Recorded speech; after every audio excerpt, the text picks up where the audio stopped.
John Ikla Jr.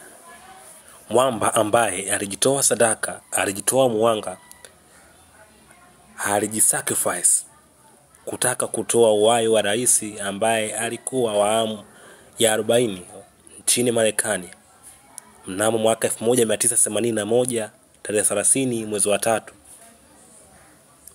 Rais huyo ajulikanaye kwa jina la Reagan, ambaye kijana huyu alijitoa mwanga kuvamia rais huyu akiwa anatokea katika hoteli ya Hilton akiwa na bunduki ya revolver, ambapo alipiga risasi 6 iliyomjeruhi rais huyo, mwandishi wa habari James Plaid pamoja na agent Tim McCarthy.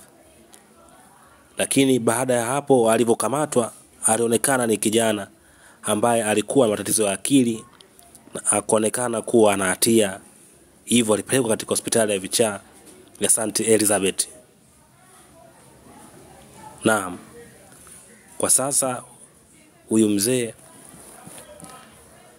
yupo pia, amezindua lebo yake ya muziki, pia ni mwandishi wa vitabu. Naam, huyo ndiyo John Ikla ambaye alizaliwa mwaka 1955.